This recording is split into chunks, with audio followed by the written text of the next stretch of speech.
Hello everyone, welcome to another video. Today we will be doing a 2026 Senate prediction for the United States Senate. So right off the bat, the Republicans will hold 31 seats and the Democrats will hold 34 seats with 35 seats that are up for grabs. Plus you could add one to the Republicans as J.D. Vance, the vice president, can break the ties if it is a 50-50 split on the votes. Let's get right into this with the safe Republican states.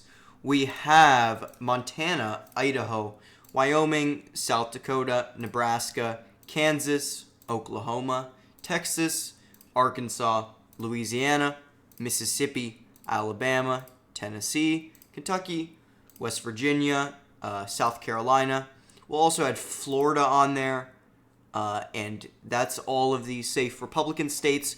You see, Republicans are already at 48 safe Senate seats, which means they're only two more away from a majority with the vice president's tie-breaking vote.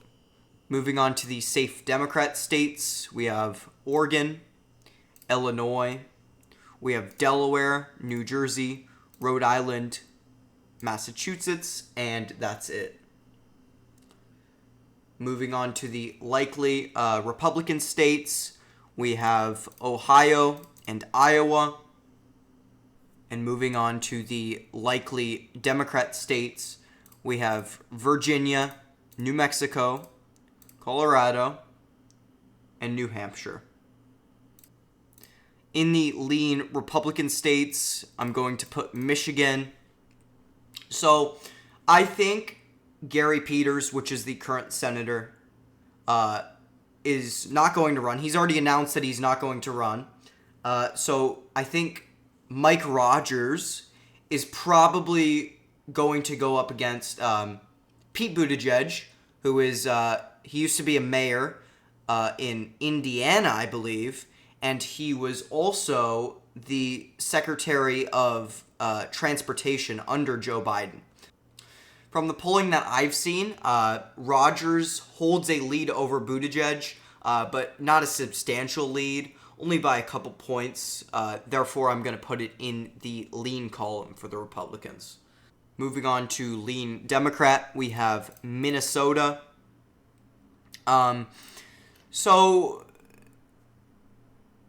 So Tina Smith, the senator for that seat in Minnesota, is not running in 2026. She already said she's not.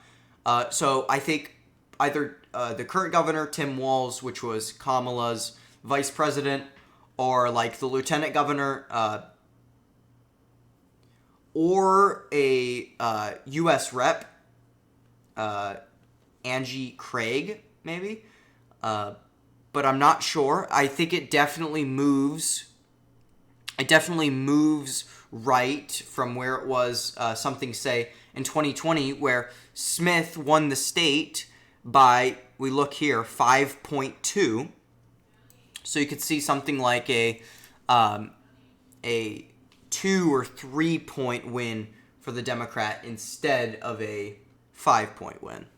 Moving on to the tilt Republican states. We have Georgia is the first one. So the polling that I've seen from Georgia basically tells me that so the incumbent senator, which is Jon Ossoff, he's a Democrat, as you see on here. He has about 45% of the votes in this poll, where Kemp has 48%, and he's in the lead by 3 points. Now, Ossoff in 2020, he only won the state by 1.2. He barely won, but that was because the Republicans were running a fairly weak candidate, Perdue, and he wasn't a strong candidate, so we lost. And the other tilt Republican state is going to be Maine. So their current senator, which is Senator Susan Collins, she's a Republican. She's expected to run, so this could change. She might not run. She might. We're not sure what's going to happen. There's still like a year and a half until the actual real serious stuff starts. She did win the state by 8.6 in 2020, so hopefully we'll see her do something like that again. But I'm sure Maine hasn't been doing a super great job for Republicans, but I'm still sure we could win it by maybe over 1 point, maybe a little bit under 1 point. I'm not totally sure. Senator Thom Tillis of North Carolina, he's a Republican. He's running for re-election. So we think he's going to run against probably the current governor of North Carolina, who is Roy Cooper. And, you know, he only won by 1.7.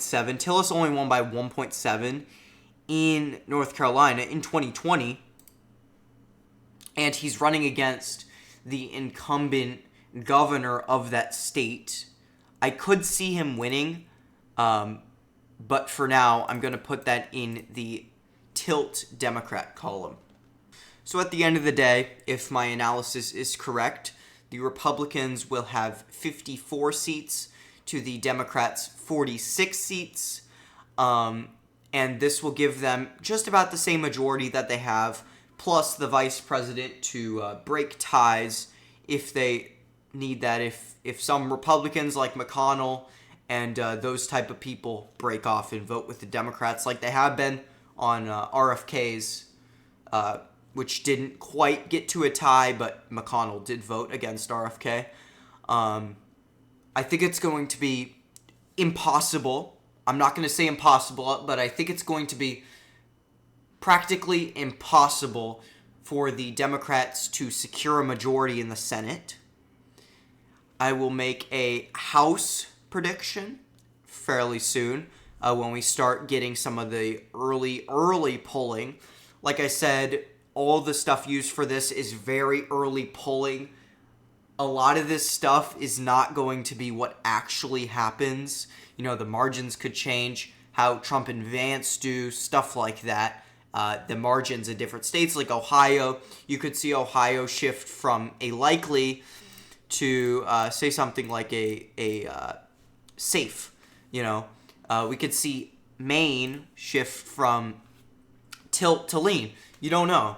But that's my prediction for now. Thank you all for watching.